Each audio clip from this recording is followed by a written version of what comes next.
Hey Vikings fans, Tyler here to talk to you about Pick and Shovelware and pickandshovelware.com. T-shirts, sweatshirts, all kinds of fun, different Minnesota sports clothing items and apparel options. We got a deal going with them right now where if you buy whatever you want, enter the promo code Bleeding Purple, all one word, and you will get free shipping. That is promo code Bleeding Purple, pickandshovelware.com. Make sure you go ahead and check it out. Okay, let's start the show.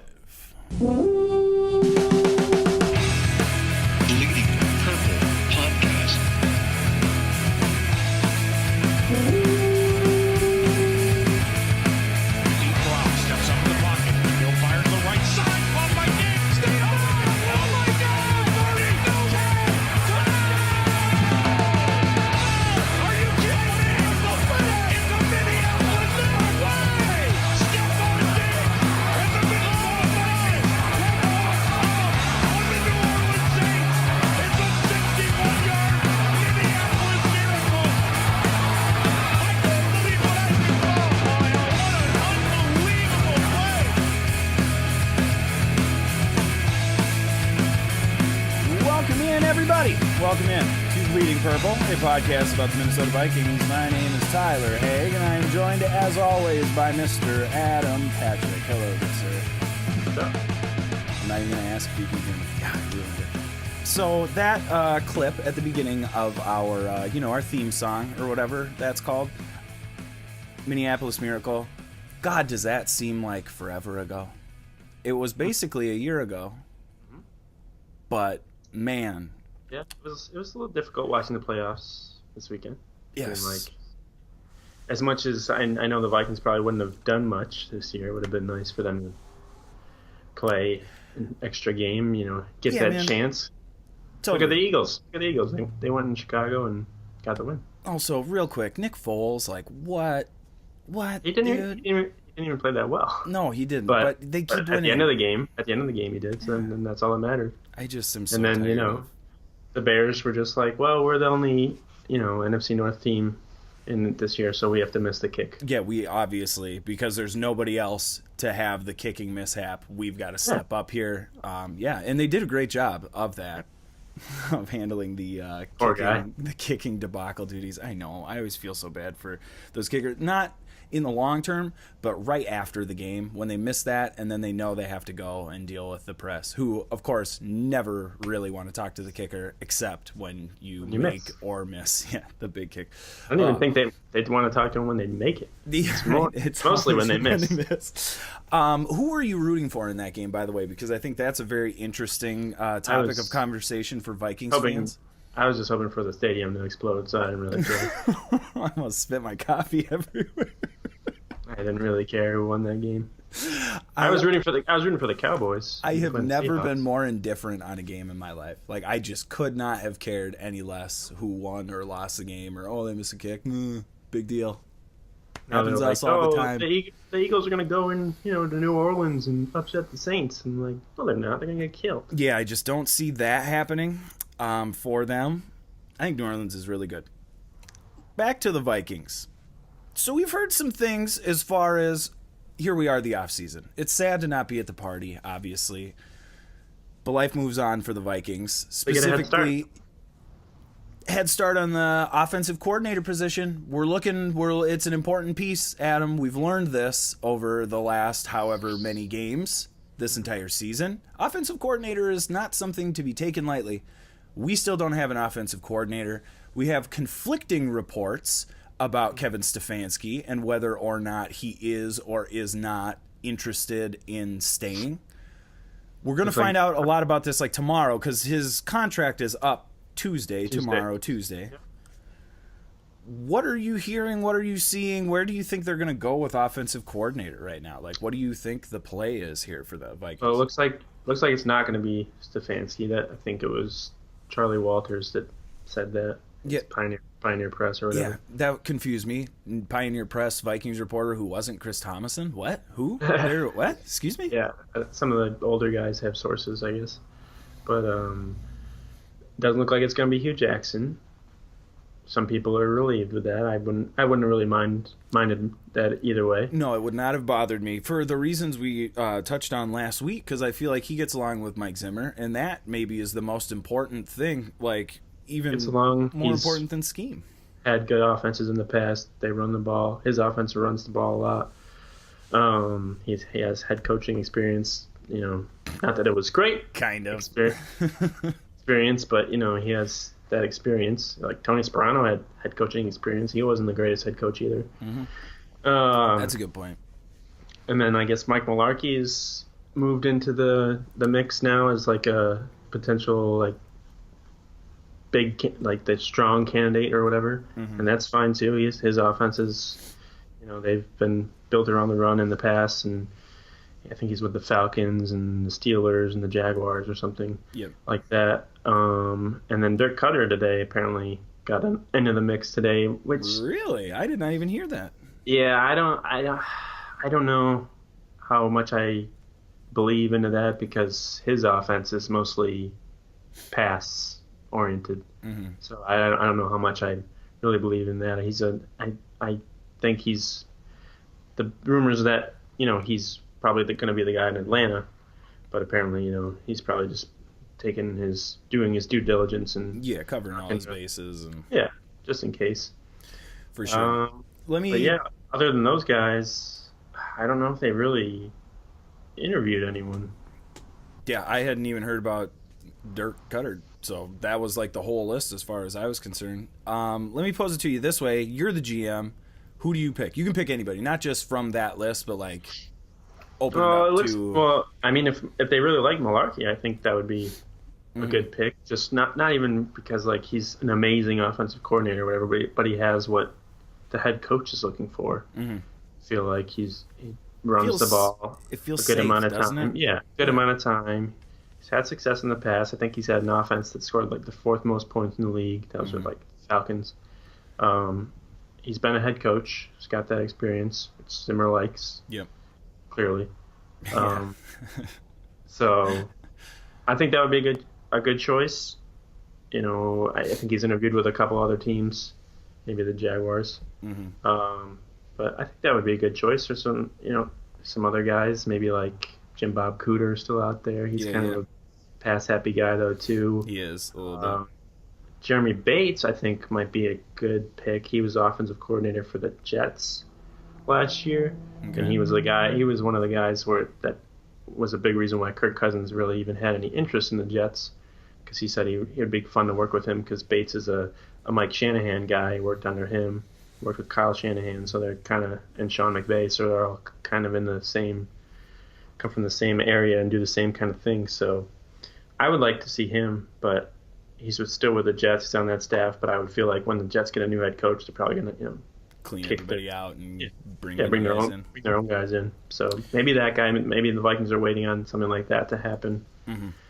But if Mularkey's picked, it wouldn't be, even if Hue Jackson's picked, it wouldn't be the worst thing in the world. I have my doubts more probably about Stefanski, honestly, than some of the other guys that have been mentioned, because he just doesn't have experience calling plays. Yeah, exactly. And from what the first and game they just did that with DiFilippo. That's what I was just going to say, is they just did the same thing with another guy and it didn't work. And you had to bring this dude, Stefanski, in as interim. You saw kind of what he was going to be able to do, because that was, it was 4 games, wasn't it? 3 still. But yeah, that's enough to kind of understand where he's going to go with things. And yeah, I don't know. I feel like the worst thing that the Vikings can do with this hire is take a big chance on somebody that could be really great, but also has a huge chance of not succeeding at all.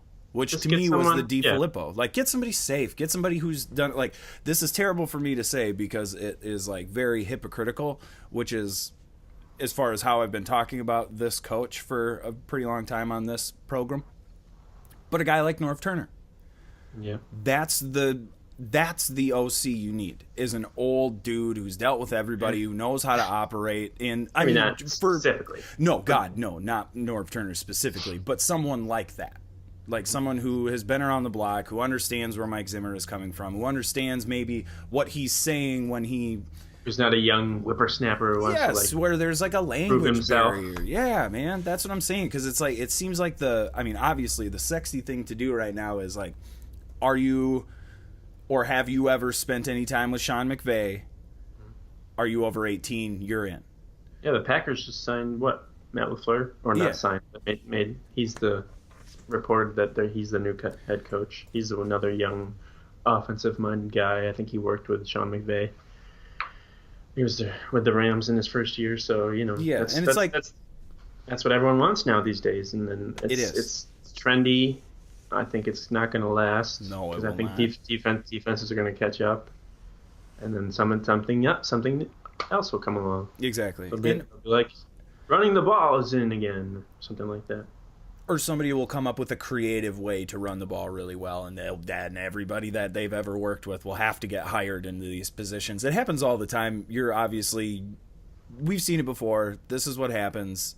I feel like, and I want this because I don't really like the Packers, but those are the kind of hires. It's 2 years after, and it's like, well, we got to get one of these guys, and then you get the quarterback coach from some rando team, and it doesn't work out, you know? And like, obviously that's what I'm hoping for the Packers, but it feels like the Vikings are about to do that, or tried to do that last season. Like, do that same sexy hire, didn't work out, get somebody that you know is going to be good. The Stefanski thing, back to that real quick.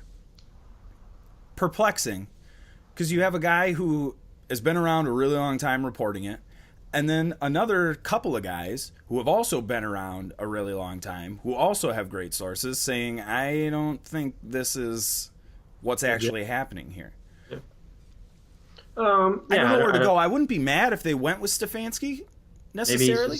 Maybe he's just getting tired of, waiting around for an opportunity when he could just go somewhere else and probably get it. It feels like at this point, from his perspective, that's got to be the play, right? Like, what other reason do you have to stick around, Yeah. Like, it sure doesn't feel like they want to give you that job, does it, at this point? Right. Like, yeah, they're like, I don't know. You have to do your due diligence with that, too. You have to make sure that, especially with what happened, last year with who they hired to be the offensive coordinator. Yeah. And how Zimmer even said, like, he could have done better in the interview process and asked, more questions to figure out, exactly what DiFilippo was about, which kind of boggled my mind because that's kind of important when you're hiring a guy to run your offense. Thank you so much for bringing it up that way, because that was my first thought, too, was what did you talk to him about in there if you didn't do enough to understand what he was planning on doing throughout the season as your offensive coordinator? I kind of feel like Spielman might have been like, oh, let's get this guy. He was just with the Eagles. They won the Super Bowl. He was with Carson Wentz and Nick Foles. So, he's on the up and up. He could have been a head coach. So let's bring him in. Zimmer was probably like, yeah, sure. Why not? Yeah, sounds great. And then also the Zimmer angle is I got to ask this guy what they saw in my defense that allowed them to destroy us in that final game. And I think there's a lot of weight to that, too. Come to find out, DiFilippo probably didn't have a whole lot to do with what the Eagles did. No, I don't think he had much say in it. Frank Reich and Doug Peterson. Mm-hmm. And that Frank Reich looks pretty smart these days. Yeah. Moving on from the offensive coordinator to another coaching position that maybe I thought, and maybe other fans, maybe you included, thought that this coaching position would be open, but it turns out maybe not. And the Vikings reportedly are looking at bringing back special teams coordinator, coach, whatever his title is, Priefer. So, yep. Mike Priefer. A, how do you feel about it? And B, do you think they should have made a different move? I don't know. Yeah, I don't know. It's special teams coach. It's not. It's not offensive line coach. No. Or offensive coordinator. I mean, they did do a lot of things well on special teams this year. They had a good return game, punt return game. I feel like kickoff return could have been better, but some guys got hurt. I think they were kind of depending on Mike Hughes to do a lot with that. That was his spot. And then they signed Rando Abdullah to just do that. And then the kicking thing, I don't know if that was kind of out of his hands when Carlson was cut or not, if that was just Zimmer's decision to be like, no, get him out of here. Yeah. Or, or if Priefer had something to do with that. And then bring in a brand new guy to work with brand new long snapper and holder. Mm-hmm. Not the most ideal, situation for a coach to be in. No. Which, people want to blame Priefer for the kicking game. I think we brought it up a couple of times. Like, maybe it's his fault, but you kind of look more into it, look at the circumstances, and be like, he's got a lot going against him for him to succeed. And the punting game, the punter did well. First year he did well. I mean, he did okay. Quigley should be the punter still. Pretty well. No, you're right. And coverage was good. I don't think did they allow a punt return or a kick return. I don't think they did this year. No, I don't think so. Actually, I think you are correct. Maybe a couple long returns, but nothing. Yeah, and I mean that happens in the NFL too. I guess the question, the special teams question, to me just hinges on can you blame the special teams coach for your kickers consistently missing important kicks? Because if you feel like you can, then he's got to go. But if you feel like it's not his fault, then he can stay. Hard with kickers, but I think once the special teams, the coverage starts getting bad and the returners start, not knowing what to do, fair catch or not, then you start looking at the special teams coach and being like, okay, I think, we got to get somebody else in here because it's hurting our team. But outside of the kicker, I think everything else is pretty good for the Vikings. I don't know if Sherrills is going to come back next year. He's free agent. Mm. Probably will, because he's just there always. A cockroach in a nuclear apocalypse. Marcus Sherrills crawls out from under the fridge. And then I think Matt Wiles is a free agent too. Dan Bailey's a free agent, so they could have all new guys in there next year. Yes, they could.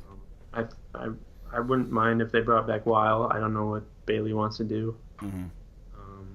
I wouldn't mind him coming back either. Yeah, I'd be fine with both of those guys coming back. Please don't draft a kicker. Yeah, don't do that. Ever again? Yeah, it's unnecessary. I think draft another tight end if you have to. I don't care. Oh, even worse. But yeah. Oh, it's really. What were you gonna say? I was gonna go off topic, so I'll let you. It's really interesting to me for the special teams. It's the only coach that you would the most important position for them. If you had a defensive coordinator who had a really good run defense for 6 years, but constantly gave up big passes and big moments to lose games, that guy loses his job. If you have an offensive coordinator who's got a wonderful running game and a wonderful whatever, but a quarterback who can't get it done, he gets fired. And now you have a special teams coach who's got great coverage and great punt teams, but for however many years cannot get his kickers to make kicks when they need him or them to make kicks. But he gets to keep his job. You can put some of the blame on somebody like Spielman though too, because he's the guy. He's the one bringing people in. And I'm not even saying necessarily that it's the wrong way to think about it, because I think it is. Special teams are goofy. It's different, it's not the same as an offensive coordinator, defensive coordinator. But it's really interesting to me that because the other stuff is so good, we're almost willing to put up with, because he's not kicking the ball at the end of the day, I don't know. It's just interesting to me that we're not blaming him for those missed kicks. Mm-hmm. He's been there a while too. I think Mike Zimmer probably likes the way he does stuff. Definitely. And I think that the been there a while part is part of what's interesting, is that he's been there long enough where, you maybe could point to him as part of the reason they can't make kicks. Not that I'm saying it's his fault. I'm just saying he was there before Zimmer. Yeah. He's been there a long time. Yeah, Longwell and he got in trouble. He got in trouble with Cluey. Yes, he did. Because he said, speaking of nukes, he said something about an island. I can't remember. Yeah.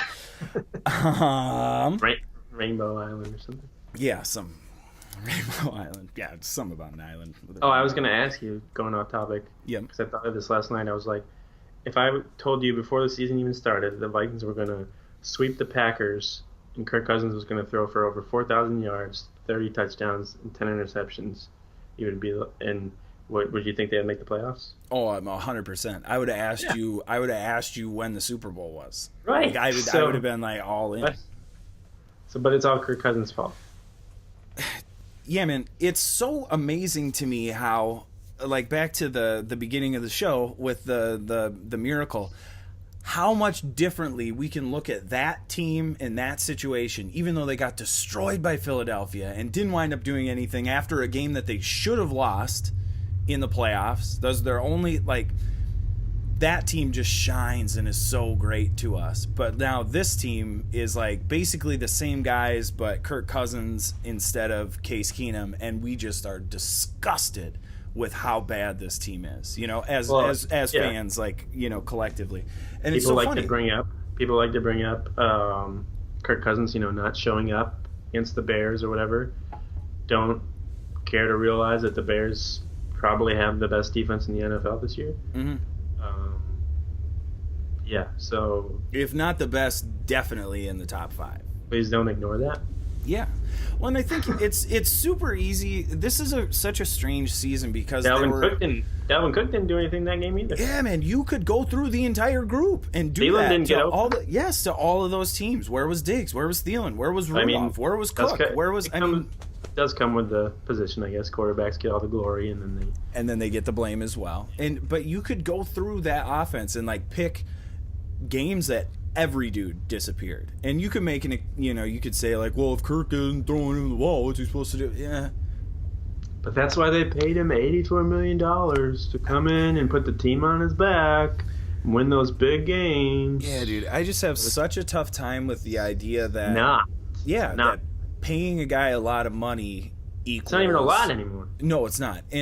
Or just the idea that giving the number one free agent at that position the highest amount of money, not ridiculous. And B, expecting that player to turn into something else because that number hit a certain level. Like, give me a break. It just doesn't make any sense to me. And I'm getting really tired of that angle, $84 million. Yeah, and not just the money that he was brought in to Yes, that he was brought in. Put him on their back. Yeah, that he was brought in to throw the ball 60 times for 70 touchdowns every season, and that is totally not what they were bringing him in to do at all. They wanted to run a similar offense to it. They wanted to pretty much use him the same way they used Case Keenum, he's more accurate and he has a better arm. Yes. They wanted to upgrade their quarterback position. They looked at Case Keenum and they looked at him and they said, yes, that's an upgrade at basically everything, and we'll take it. I think I wrote something about this earlier this week, and I looked up when he was with the Redskins for 3 years, he had 16 games with at least 40 pass attempts, and his record was horrible because you don't want him throwing that much. Oh. So this year he did that 7 times in 1 year. He had over 40 pass attempts. Yeah. So, and the Vikings threw the ball more in the second quarter than the fourth quarter. So it's not like a lead situation where you're down at the end of the game, so he's got to throw a lot more. No, it's DeFilippo's just it's prime time. Yeah, we're just going to throw the ball. And that's what frustrates me so much, is that because of that, people are now looking at this team and looking at him as a player and being like, well, this is just not going to work. He's a bust. This is not worth it. And it's like, no, Michael Jordan would have looked like, not that he's Michael Jordan, but Michael Jordan would have looked like garbage if you would have only had him doing things that he wasn't great at. If you had him just shooting three-pointers, he would have been garbage. Good example. Look at Michael Jordan when he had Doug Collins as his coach. Yeah. And they go and get Phil Jackson, and then all of a sudden, everything starts clicking. So look at the Rams. Get somebody in there who knows, how to minimize Cousins' mistakes, maximize his strength. Oh my God, Adam! How many years are we going to bring this up and talk about it? Why, as a coaching staff, would you ever build a game plan around something that your quarterback doesn't do well, when there are other things that he does well, and you're just ignoring them? They just should. They just do it well, just because.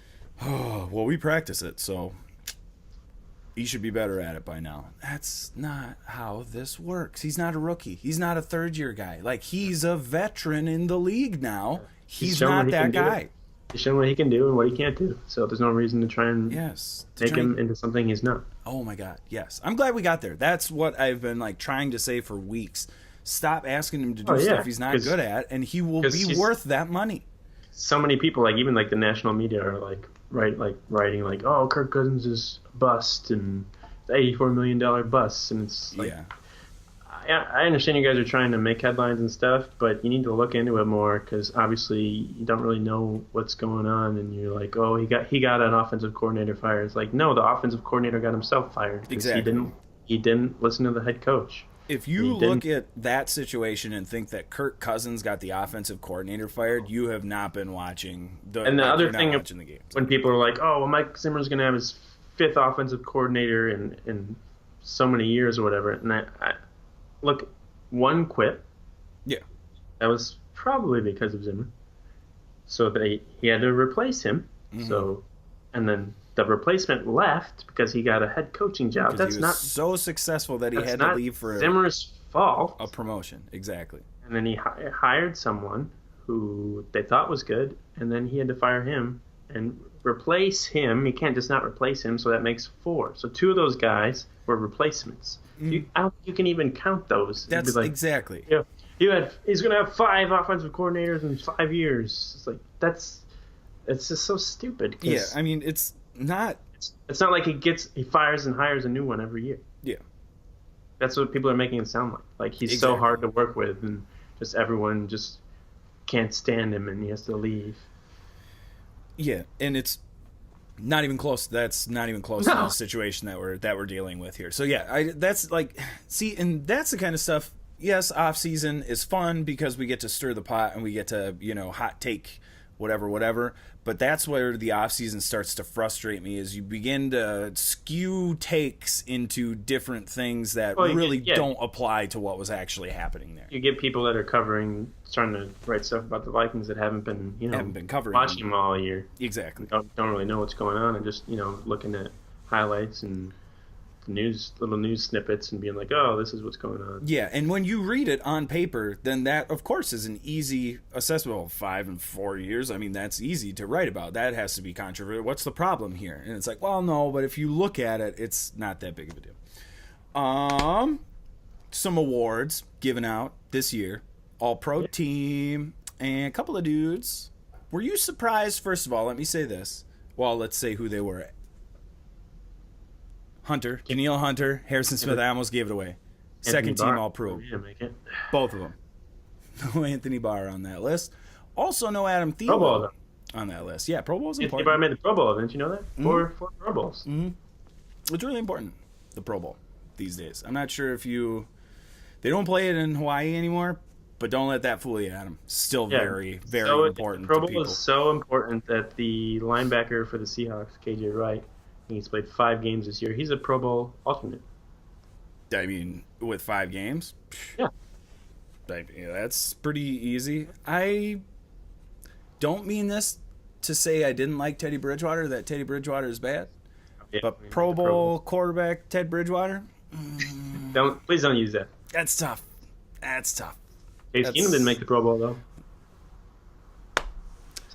Do you feel like Thielen was snubbed on the All-Pro list, or do you think it was... Because that's a pretty exclusive club we have to remember. I think you can make that argument because he had a pretty darn good season. I don't care if he floundered at the end or whatever. What he did in the first half of the year should be, factored into whether or not he's an All-Pro or not. And he had, over 100 catches, 1,300 yards, 9 touchdowns.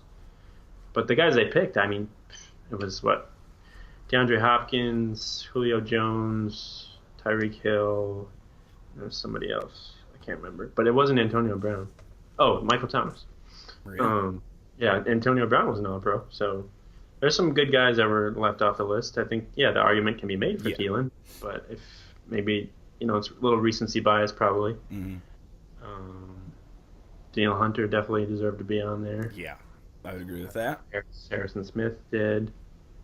And, Mike Remmers, he should have been on there, but...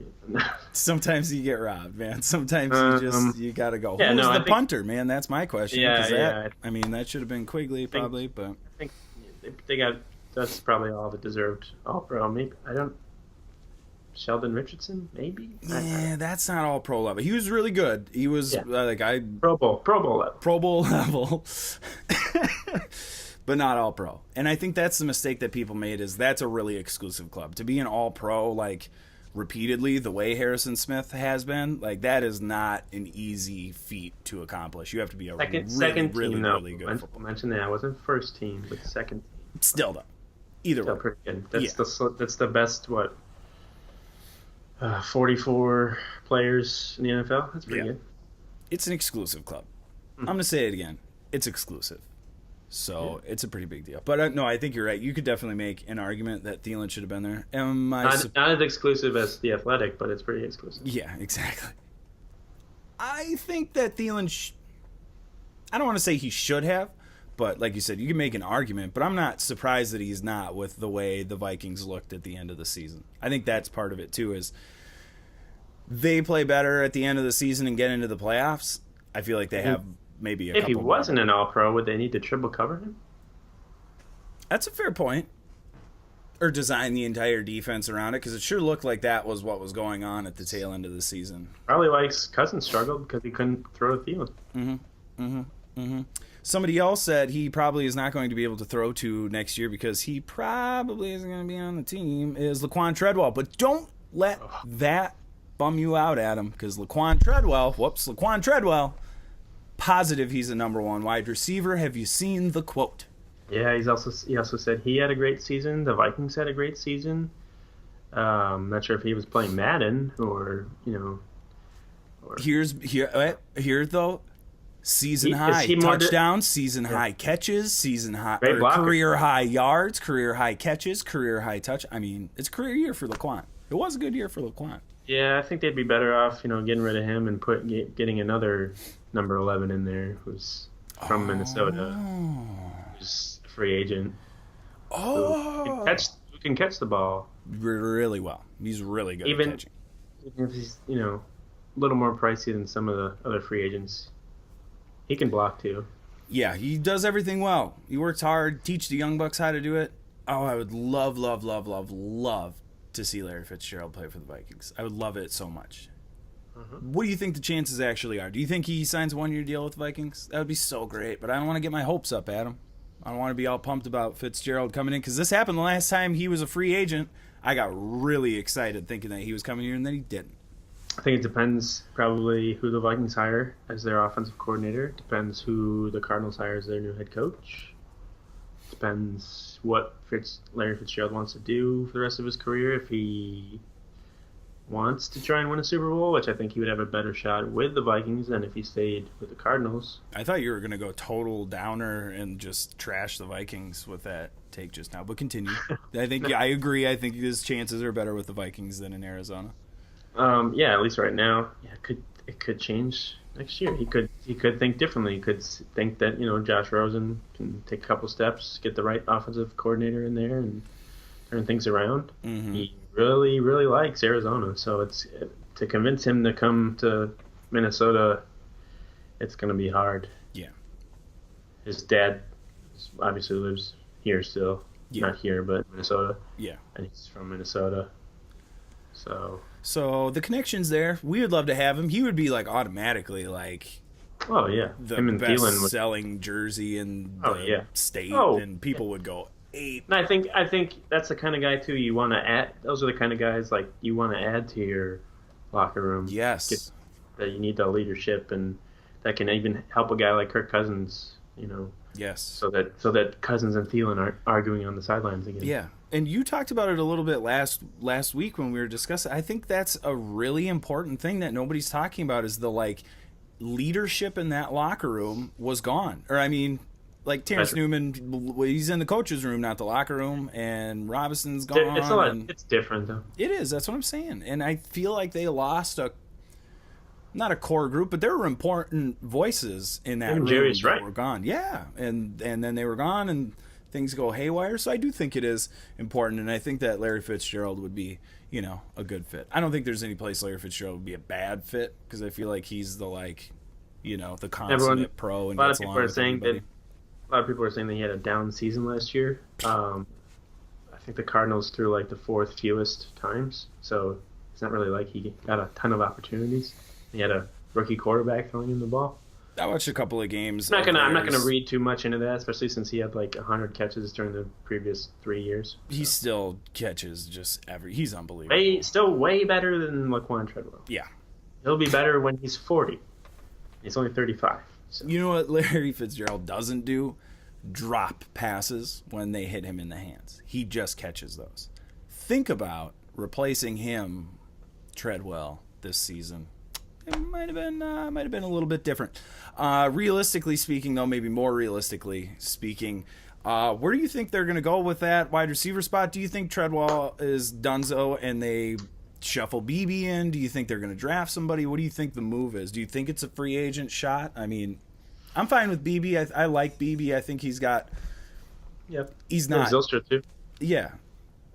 I'm meh with Zylstra, but it's pretty cheap to cut Treadwell. They probably have to figure out some other things first. Mm-hmm. I think it's only like a little over $2 million they'd have to eat if they cut him. Yeah.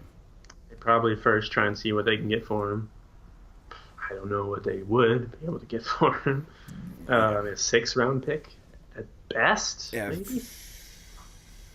Next year? It's so tough. The only thing that would lead me to change that would be because it's so dumb, but all coaches in all professional sports have this thing where or GMs maybe is a better way to put it, where they see a player. Trade him to the Raiders. Yes, where they see a player and they're like, we can get the best out of that player. So we'll take bad player / bad contract, and we'll be the ones that can get the best out of him. And it never works. He already wore that Raiders hat when he was first, when he was drafted, and he got in trouble for that. So we defended him, Adam. What were we thinking?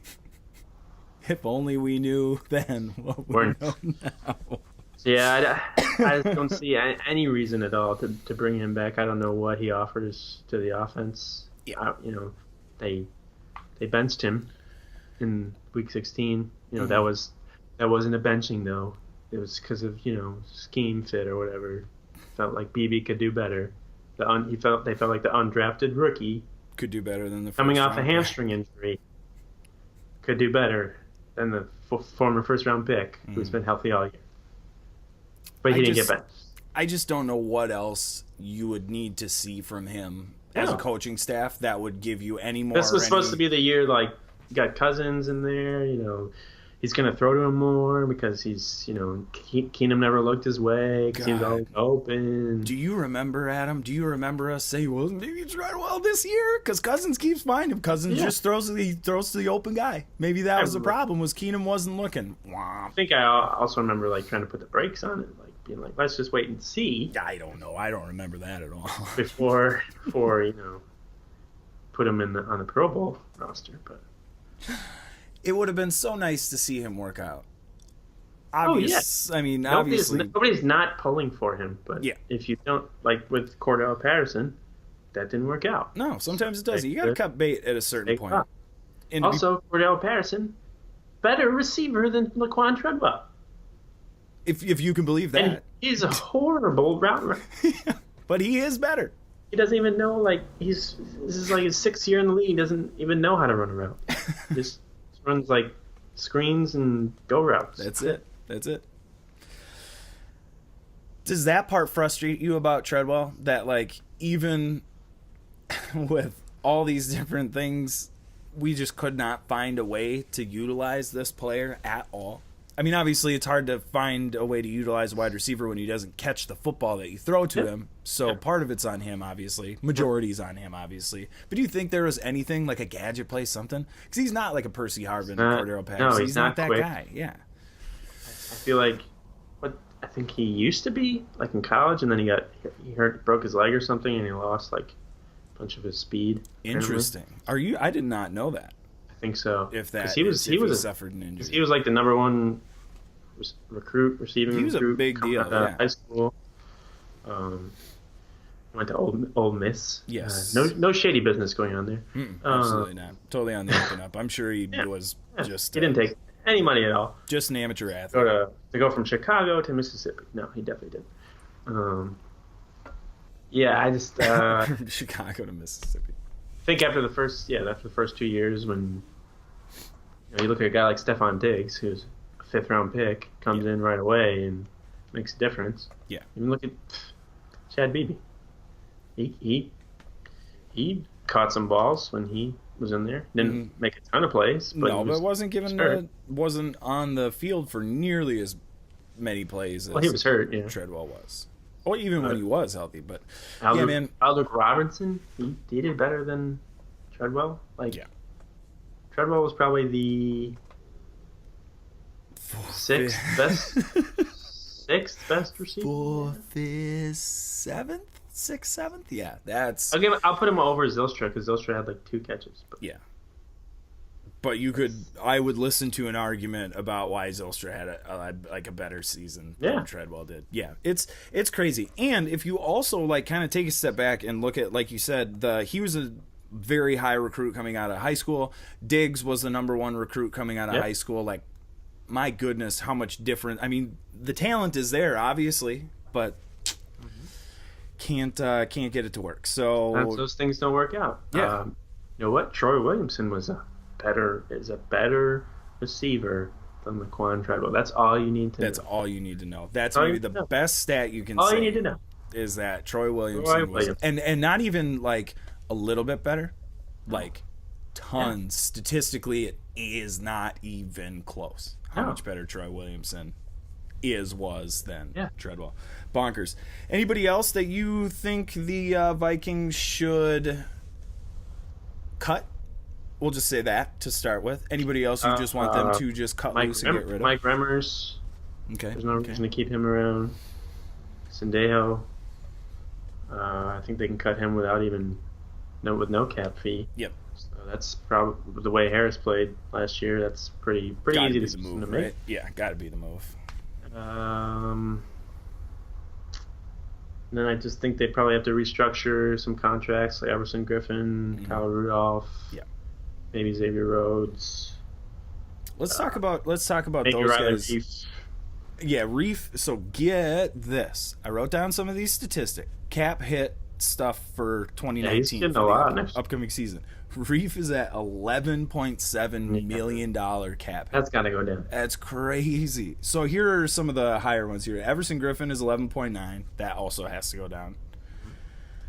Kyle Rudolph is at 7.6 million, but for a tight end that probably needs to go down. If he can't take less, I feel like they might give him an extension to lower the cap hit this year. Yeah, the restructure in that way. I think that maybe is the move they take with Griffen, all of those guys. Yeah, and Reiff. Who else? Griffen I wanted to talk about for a little bit. So I think it was Courtney Cronin was saying that it's basically not that they will cut him, but that financially speaking, that is a move that they are exploring, I guess.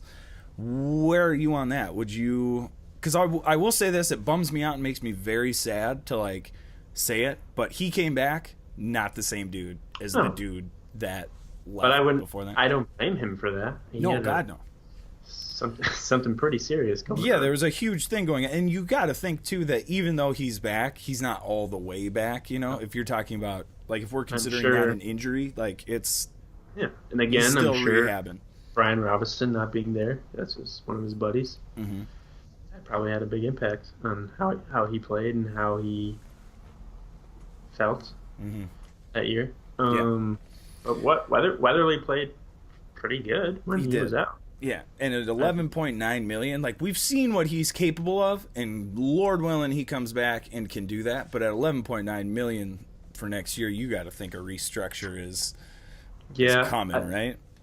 At least give him something with a bunch of incentives so that he can make that money, because I think he can still probably come back and be a monster next year. Yeah, I don't think it's time to sell the.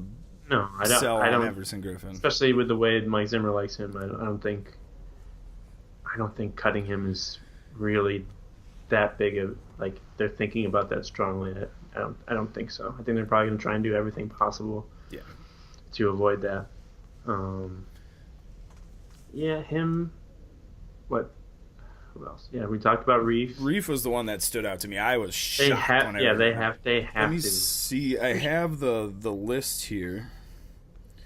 Daniil Hunter is at 13.5. Xavier Rhodes is 13 million.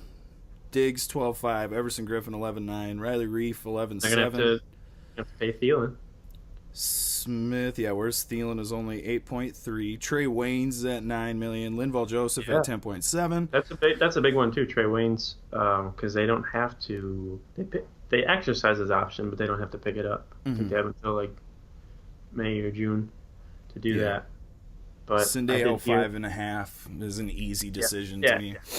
I did hear that they probably will keep Trey Waynes at that price because that's like the price to get a starting cornerback. It is these days. But at the same time, they have Mike Hughes and Holton Hill, and depending on how, I think it'll depend a lot on how much Mike Hughes has progressed, healing wise. If they want to take that risk and let Trey Waynes go, definitely. Well, and correct me if I'm wrong, but if they don't need to make a decision on him once this season goes and he's that 5th year, that's it, and then he's basically a restricted free agent after that, or unrestricted free agent after next year. Yeah, he'd be like Barr. Yeah. If they don't sign him to an extension. Yeah. So you conceivably the Vikings still have a full season to see where Hughes is at, where Holton Hill is at, and then make a decision based on how that and how Waynes has played, what they do in the future there. Do you think Barr is a done deal and is not going to be on this football team anymore? Get him out of here. Yeah. He's gonna be too expensive anyways. Everyone's like, "Oh, I need to re-sign him." That's what I'm saying. He made $12 million last year. He's not gonna want anything less. I'm absolutely shocked at how many people. Because to me, if you would have asked me earlier in the season, I would have told you that Vikings fans are gonna be totally fine with him not showing up or not being here next year. That won't be an issue. He had 3 sacks in the final 3 games, so all of a sudden... Totally, and now all of a sudden people are like, you gotta bring him. He's an important part of that defense. Like, I just don't see it like that at all. What's the upside of keeping him? The possibility that he'll regain his pass rushing skills? The possibility, that's it. It would be the same, like, not that he is as big of a bust as Treadwell, but that hope, that idea of that hope is the same thing as bringing Treadwell back because you hope he can get to a viable receiver. When instead you can save your money, draft someone in the first 3 rounds who has similar skills and the same potential. Yes. And maybe could work out in being a better fit for your defense than Barr. Yes. For about a quarter of the price. Because when Barr was out this season, not much changed with the Vikings. They still played very well. In all things considered, what have we learned about the defense like this year overall? Cornerback depth is important. No matter, like, even though we weren't really believing Mike Zimmer when he told us he could never have enough, we now found out that he was right, and you need a bunch of them. And we maybe shouldn't be mad when he signs more because he's going to. They're going to sign some in this offseason. They're probably going to draft another one, maybe not in the first round. And the depth on defense was so important. I mean, granted, they didn't make the playoffs and blah, blah, blah, but could you imagine how big of a disaster this season would have been if they don't have players like Holton Hill or a guy who, instead of Sendejo, plays safety, whose name I'm totally blanking on, thank you.